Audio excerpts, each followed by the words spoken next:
नमस्कार बच्चों, एक बार फिर हम एक नया वीडियो लेकर आपके सामने उपस्थित हुए हैं। बच्चों, आप हमारे जो लास्ट वीडियो देख रहे थे उसमें हम ग्रामीण बस्तियों के विभिन्न प्रतिरूपों की विस्तार से चर्चा कर चुके हैं। मानव के द्वारा जो आवास बनाए जाते हैं, जो मकान बनाए जाते हैं, उनके द्वारा जो निश्चित आकृति निर्मित होती है उसे हम अधिवास प्रतिरूप कहते हैं। इन अधिवास प्रतिरूपों का निर्माण जब ग्रामीण भागों में होता है तो हम पहले आपको बता चुके, कृषि प्रधान अर्थव्यवस्था पाई जाती है, सामाजिक संरचना कमजोर होती है, आधारभूत अवसंरचनाएं होती है और निम्न स्तरीय स्वरूप को दर्शाती हैं। इसी कारण ग्रामीण अधिवासों के अंदर बहुत सारी समस्याओं की स्थिति भी देखने को मिलती है। और आज जो हम चर्चा करने वाले हैं वो इन्हीं बिंदुओं पर चर्चा करने वाले हैं कि ग्रामीण अधिवासों के अंदर मुख्य रूप से कौन कौन सी समस्याएं विशेष रूप से देखने को मिलती हैं, किन किन समस्याओं का सामना ग्रामीण अधिवासों में रहने वाले लोगों को करना पड़ता है, इसकी चर्चा हम आज करने वाले हैं। तो देखिए, सबसे बड़ी जो समस्या होती है ग्रामीण अधिवासों में वो होती है आवागमन के साधनों के अभाव की स्थिति। देखिए, ग्रामीण जो क्षेत्र होते हैं वो तकनीकी विकास के दृष्टिकोण से पिछड़े हुए क्षेत्र होते हैं। यहाँ जनसंख्या का घनत्व भी कम मिलता है और जनसंख्या की संख्या भी कम मिलती है, और इसी कारण इनका बाहरी जो शहरी क्षेत्र होते उनसे इनका ज़्यादा संपर्क नहीं होता।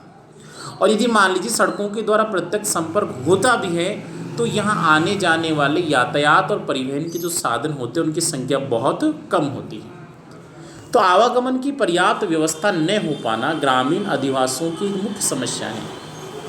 ऐसे ग्रामीण अधिवासों के अंदर सिर्फ गिने चुने साधन ही आते जाते हैं। ऐसा नहीं शहरी क्षेत्रों की तरह हर समय 24 घंटे यातायात और परिवहन की सुविधा उपलब्ध होती है। इन क्षेत्रों में केवल दिन के समय और उसमें भी निश्चित समय के आधार पर आने जाने के लिए पर्याप्त सरकारी वाहन देखने को मिलते हैं। जैसे हम कहें कि सुबह के समय कोई बस चल रही है, दोपहर में चल रही है, शाम को चल रही है, लेकिन ऐसा नहीं कि पूरी तरह कनेक्टिविटी हो।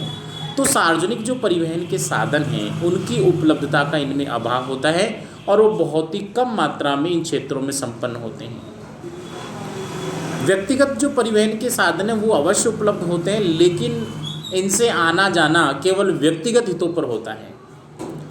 सभी के लिए पर्याप्त मात्रा में साधनों की उपलब्धता न हो पाना ग्रामीण अधिवासों की एक बहुत बड़ी समस्या उभर कर आती है। और जहाँ कम यातायात और परिवहन के साधन होते हैं वहाँ पर जो उपलब्ध परिवहन के साधन होते हैं वो ओवरलोड सिस्टम को दर्शाते हैं। जैसे हम देखते हैं हमारे आसपास जैसे जीप जा रही हैं, बस जा रही हैं, तो इनमें क्षमता से अधिक लोगों को ज़बरदस्ती चढ़ा कर ले जाया जाता है और लोग मजबूरी में उनमें चढ़कर जाते हैं, क्योंकि उनको पता है कि मान लीजिए ये साधन निकल गया तो फिर उनको 2-3 घंटे के लिए फिर इंतज़ार करना पड़ेगा। तो आवागमन के साधनों की जो कमी होती है वो ग्रामीण अधिवासों की एक समस्या होती है। दूसरा देखिए, स्वच्छ पेयजल का अभाव। वैसे तो ग्रामीण क्षेत्रों को पानी का भंडार गृह माना जाता था, लेकिन विगत कुछ दशकों में जो भूमिगत जल का कृषि की प्रक्रिया के लिए अत्यधिक दोहन हुआ उसके कारण ग्रामीण क्षेत्रों में भी भूमिगत जल का जो स्तर है वो बहुत नीचे चला गया है। और आजकल अधिकांश जो ग्रामीण बस्तियाँ हैं वो डार्क जोन के रूप में जानी जाती हैं, जहाँ पे भूमिगत जल लगभग समाप्त सा हो गया है और यदि मिलता है तो अत्यधिक गहराई पर मिलता है। ऐसी कंडीशन में लोगों के लिए पर्याप्त मात्रा में पानी का उपलब्ध हो पाना, पेयजल के लिए पर्याप्त सुविधा उपलब्ध हो पाना एक बहुत बड़ी विकराल समस्या बनकर हमारे सामने उभर कर आई है।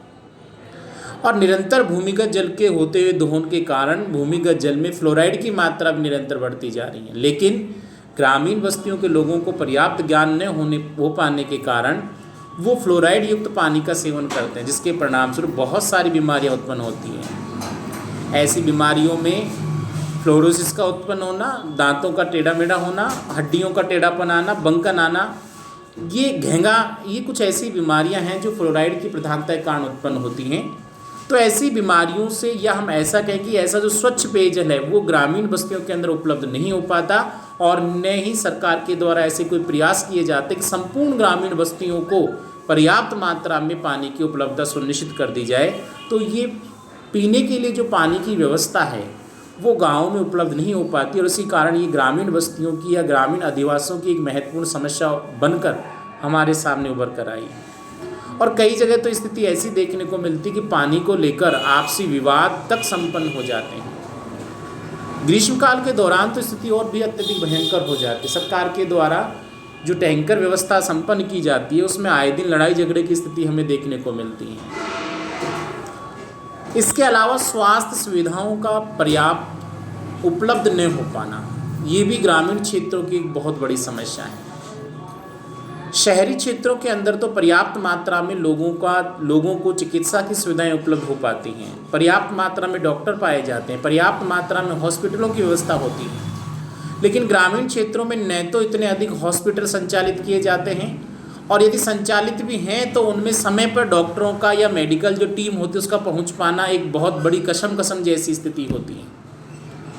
पद तो स्वीकृत हैं, डॉक्टर उपलब्ध भी हैं, लेकिन डॉक्टर समय पर अपना कार्य संपन्न नहीं, समय पर पहुंच ही नहीं पाते, और न ही वहाँ पर बड़ी बीमारियों के संदर्भ में कोई जांच की सुविधाएं उपलब्ध होती है, न पर्याप्त चिकित्सा की व्यवस्था होती है। तो ग्रामीण क्षेत्र के निवासियों को स्वास्थ्य और चिकित्सा संबंधी सुविधाओं के लिए भी दर दर भटकना पड़ता है, और फिर मजबूर होकर अंततः अपने समीपवर्ती भाग में जो बड़े शहर हैं या बड़े कस्बे हैं उनकी ओर जाना पड़ता है। जो अत्यधिक पिछड़े हुए गांव हैं उनमें तो इतनी अधिक व्यवस्था खराब होती है कि लोग अंधविश्वास के शिकार हो जाते हैं, और जो झोला छाप डॉक्टर होते हैं उनसे अपना इलाज करवाने के लिए मजबूर हो जाते हैं, और कभी कभार तो पर्याप्त मात्रा में इलाज न मिल पाने के कारण रोगी की मृत्यु भी हो जाती है।